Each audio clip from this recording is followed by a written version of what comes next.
ಕರ್ನಾಟಕ ರಾಜಕೀಯದಲ್ಲಿ ಸಿಎಂ ಸ್ಥಾನ ಬದಲಾವಣೆ ಚರ್ಚೆ ಮತ್ತೆ ತಲೆದೋರಿರುವ ನಡುವೆಯಲ್ಲಿಯೇ ಕೋಡಿಮಠದ ಡಾ ಶಿವಾನಂದ ಶಿವಯೋಗಿ ರಾಜೇಂದ್ರ ಸ್ವಾಮೀಜಿ ಸ್ಪಷ್ಟ ಭವಿಷ್ಯ ನುಡಿದಿದ್ದಾರೆ. ಅವರಾಗಿಯೇ ಬಿಟ್ಟರೆ ಮಾತ್ರ ಬದಲಾವಣೆ ಆಗುತ್ತದೆ ಎನ್ನುವ ಒಂದು ಸಾಲು ಮಾತು ಇದೀಗ ರಾಜಕೀಯ ವಲಯದಲ್ಲಿ ದೊಡ್ಡ ಚರ್ಚೆಗೆ ಕಾರಣವಾಗಿದೆ. ಸಂಕ್ರಾಂತಿ ಆಯ್ತು, ಬಜೆಟ್ ಆಯ್ತು, ಯುಗಾದಿಯೂ ಬರಲಿದೆ. ಈ ಅವಧಿಯೊಳಗೆ ಯಾವುದೇ ರಾಜಕೀಯ ಗೊಂದಲವಾಗುವುದಿಲ್ಲ ಎಂದು ಅವರು ಹೇಳಿದ್ದಾರೆ. ಯುಗಾದಿ ನಂತರ ಸಿಎಂ ಸಿದ್ದರಾಮಯ್ಯ ಅವರು ಸ್ವಯಂ ಪ್ರೇರಿತವಾಗಿ ಅಧಿಕಾರ ಬಿಟ್ಟರೆ ಮಾತ್ರ ಬದಲಾವಣೆ ಸಾಧ್ಯ, ಇಲ್ಲದಿದ್ದರೆ ಏನೂ ಆಗಲ್ಲ ಎಂಬ ಅರ್ಥದ ಮಾತು ಇದರಲ್ಲಿ ಅಡಕವಾಗಿದೆ. ಕಾಶಿ ಮತ್ತು ಪ್ರಯಾಗ್ರಾಜ್ ಯಾತ್ರೆ ಮುಗಿಸಿಕೊಂಡು ಬಂದ ಸ್ವಾಮೀಜಿ ಬೆಂಗಳೂರಿನ ಅಂತಾರಾಷ್ಟ್ರೀಯ ವಿಮಾನ ನಿಲ್ದಾಣದಲ್ಲಿ ಮಾಧ್ಯಮಗಳಿಗೆ ಪ್ರತಿಕ್ರಿಯೆ ನೀಡುತ್ತಾ ರಾಜ್ಯ ರಾಜಕೀಯ, ಮಳೆ ಬೆಳೆ, ಜಗತ್ತಿನ ಪರಿಸ್ಥಿತಿ ಎಲ್ಲದರ ಬಗ್ಗೆ ಮಾತನಾಡಿದರು. ಕರ್ನಾಟಕಕ್ಕೆ ಈ ಬಾರಿ ಉತ್ತಮ ಮಳೆ ಬೆಳೆಯಾಗಲಿದೆ, ಯಾವುದೇ ಸಮಸ್ಯೆ ಇಲ್ಲ. ಆದರೆ ಜಗತ್ತಿನಾದ್ಯಂತ ಸಮಸ್ಯೆ ಹೆಚ್ಚಾಗಲಿದೆ. ನೀರಿನ ಸಮಸ್ಯೆ, ಯುದ್ಧ ಭೀತಿ ಹೆಚ್ಚಾಗಬಹುದು ಎಂದು ಹೇಳಿದರು. ಕಾಶಿಯಲ್ಲಿ ಶಿವರಾತ್ರಿ ಪೂಜೆ ಮಾಡಿದ್ದು ರಾಜ್ಯಕ್ಕೆ ಒಳಿತಾಗಲಿ ಎಂದು ಪ್ರಾರ್ಥನೆ ಮಾಡಿಕೊಂಡಿದ್ದೇನೆ ಎಂದು ತಿಳಿಸಿದರು. ಇದೀಗ ಸಿಎಂ ಸ್ಥಾನ ವಿಚಾರವೇ ಮುಖ್ಯ ಚರ್ಚೆ. ಕಾಂಗ್ರೆಸ್ ಗೆದ್ದಾಗ 5 ವರ್ಷಗಳಲ್ಲಿ 50-50 ಅಧಿಕಾರ ಹಂಚಿಕೆ ಆಗುತ್ತೆ ಎನ್ನುವ ಮಾತು ಕೇಳಿಬಂದಿತ್ತು. ಆ ಹಿನ್ನೆಲೆಯಲ್ಲಿಯೇ ಉಪಮುಖ್ಯಮಂತ್ರಿ ಡಿಕೆ ಶಿವಕುಮಾರ್ ಅವರು ಹೈಕಮಾಂಡ್ ಭೇಟಿ ಮಾಡಿ ಸಿಎಂ ಸ್ಥಾನಕ್ಕಾಗಿ ಪಟ್ಟು ಹಿಡಿದಿದ್ದಾರೆ ಎಂಬ ರಾಜಕೀಯ ಗುಸುಗುಸುಗಳು ಕೇಳಿಬರುತ್ತಿವೆ. ಆದರೆ ಸಿಎಂ ಸಿದ್ದರಾಮಯ್ಯ ಅವರು ಅಧಿಕಾರ ಬಿಟ್ಟುಕೊಡಲು ಸಿದ್ಧರಾಗಿಲ್ಲ ಎನ್ನುವುದು ಅವರ ಆಪ್ತ ವಲಯದ ಮಾತು.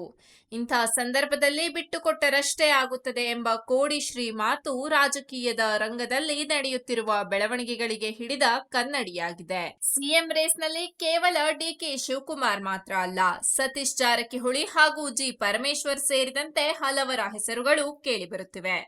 ಹಲವು ವರ್ಷಗಳಿಂದ ನಾಯಕತ್ವ ಬದಲಾವಣೆ ಚರ್ಚೆಗಳ ಮಧ್ಯೆ ದಲಿತ ಸಿಎಂ ಕೂಗು ಕೇಳಿಬರುತ್ತಿದೆ. ಸತೀಶ್ ಜಾರಕಿಹೊಳಿ ಉತ್ತರ ಕರ್ನಾಟಕದಲ್ಲಿ ಪ್ರಭಾವಿ ನಾಯಕ, ಅಹಿಂದ್ ಬೆಂಬಲವೂ ಅವರಿಗೆ ಇದೆ.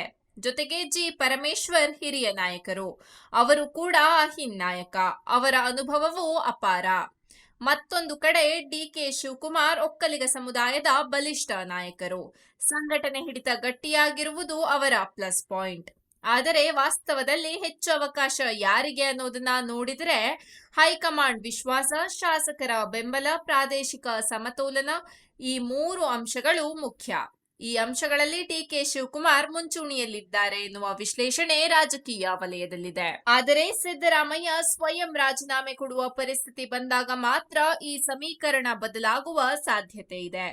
ತಾವು ಸೂಚಿಸುವ ನಾಯಕನೇ ತಮ್ಮ ನಂತರದ ಮುಖ್ಯಮಂತ್ರಿ ಆಗಬೇಕು ಅಂತ ಸಿದ್ದರಾಮಯ್ಯ ಪಟ್ಟು ಹಿಡಿದರೆ ಆಗ ಸತೀಶ್ ಜಾರಕಿಹೊಳಿ ಅವರಿಗೆ ಅವಕಾಶ ಸಿಗುವ ಸಾಧ್ಯತೆ ಹೆಚ್ಚಾಗಿದೆ. ಯಾಕಂದ್ರೆ ಸತೀಶ್ ಜಾರಕಿಹೊಳಿ ಸಿದ್ದರಾಮಯ್ಯ ಬಣದಲ್ಲಿ ಗುರುತಿಸಿಕೊಂಡಿದ್ದಾರೆ. ಕೋಡಿ ಶ್ರೀಗಳ ಭವಿಷ್ಯಗಳು ಹಿಂದೆ ಹಲವು ಬಾರಿ ನಿಜವಾಗಿವೆ ಎನ್ನುವ ಮಾತು ಅವರ ಭಕ್ತ ವಲಯದಲ್ಲಿದೆ. ಉತ್ತರದಲ್ಲಿ ರಕ್ತ ಹರಿಯಲಿದೆ ಎಂದಿದ್ದ ಸಂದರ್ಭದಲ್ಲಿ ಪಹಲ್ಗಾಮ್ ದಾಳಿ ನಡೆದಿತ್ತು ಎಂಬ ಉದಾಹರಣೆ ಕೊಡುತ್ತಾರೆ. ಜಗತ್ತಿನಲ್ಲಿ ಯುದ್ಧ ಭೀತಿ ಹೆಚ್ಚಾಗಲಿದೆ ಎಂದಿರುವುದನ್ನ ಕೆಲವರು ಅಮೆರಿಕ, ರಷ್ಯಾ, ಯುಕ್ರೇನ್ ಬಿಕ್ಕಟ್ಟು, ಮಧ್ಯಪ್ರಾಚ್ಯದ ಉದ್ವಿಗ್ನತೆಗಳ ಜೊತೆಗೆ ಹೋಲಿಕೆ ಮಾಡುತ್ತಿದ್ದಾರೆ. ಆದರೆ ಇಂಥ ಭವಿಷ್ಯವಾಣಿಗಳು ಸಾಮಾನ್ಯವಾಗಿ ವಿಶಾಲ ಅರ್ಥದ ಮಾತುಗಳಾಗಿರುತ್ತವೆ. ಯುದ್ಧ, ನೀರಿನ ಸಮಸ್ಯೆ, ಜಾಗತಿಕ ಬಿಕ್ಕಟ್ಟು ಇವು ಈಗಾಗಲೇ ಜಗತ್ತಿನಲ್ಲಿ ನಡೆಯುತ್ತಿರುವ ಸಂಗತಿಗಳೇ. ಆದ್ದರಿಂದ ನಿಜವಾಗುತ್ತಾ ಎನ್ನುವ ಪ್ರಶ್ನೆಗೆ ಸ್ಪಷ್ಟ ಉತ್ತರ ಕೊಡುವುದು ಕಷ್ಟ. ನಂಬಿಕೆ ಇಟ್ಟವರಿಗೆ ಇದು ದೈವವಾಣಿ, ರಾಜಕೀಯ ವಿಶ್ಲೇಷಕರಿಗೆ ಇದು ಸಾಧ್ಯತೆಯ ಮಾತು. ಒಟ್ಟಾರೆ ನೋಡಿದರೆ ರಾಜ್ಯ ರಾಜಕೀಯದಲ್ಲಿ ತಕ್ಷಣದ ಬದಲಾವಣೆ ಸಂಭವಿಸುವ ಲಕ್ಷಣಗಳು ಈಗಷ್ಟಕ್ಕೆ ಕಾಣಿಸುತ್ತಿಲ್ಲ. ಸಿದ್ದರಾಮಯ್ಯ ಅವರೇ ನಿರ್ಧಾರ ಮಾಡಿದರೆ ಮಾತ್ರ ಬದಲಾವಣೆ ಸಾಧ್ಯ ಎನ್ನುವುದು ಸ್ಪಷ್ಟ. ಡಿಕೆ ಶಿವಕುಮಾರ್ ಪ್ರಮುಖ ದಾವೇದಾರರಾಗಿದ್ದರೂ ಸತೀಶ್ ಜಾರಕಿಹೊಳಿ ಮತ್ತು ಜಿ ಪರಮೇಶ್ವರ್ ಮುಂತಾದವರ ಹೆಸರುಗಳು ಸಮೀಕರಣದಲ್ಲಿವೆ. ಅಂತಿಮ ತೀರ್ಮಾನ ಹೈಕಮಾಂಡ್ ಕೈಯಲ್ಲಿದೆ.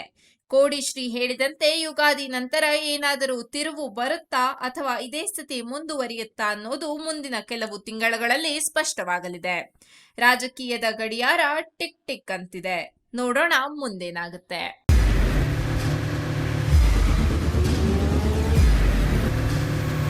ಪ್ರಜಾಮಾರ್ಗ ನ್ಯೂಸ್, ಇದು ಜನಸಾಮಾನ್ಯರ ಧ್ವನಿ. ನಮಸ್ಕಾರ. ನೀವು ನೋಡ್ತಾ ಇದ್ದೀರಾ ಪ್ರಜಾಮಾರ್ಗ ನ್ಯೂಸ್. ರಾಷ್ಟ್ರದ ರಾಜ್ಯದ ರಾಜಕೀಯದ ಬಗ್ಗೆ ಹೆಚ್ಚಿನ ಸಿನಿಮಾ ಅಪ್ಡೇಟ್ಗಳಿಗಾಗಿ ಫಸ್ಟ್ ಲೈಕ್ ಮಾಡಿ ಸಬ್ಸ್ಕ್ರೈಬ್ ಆಗಿ ಹಾಗೆ ಫಾಲೋ ಕೂಡ ಮಾಡಬೇಕು.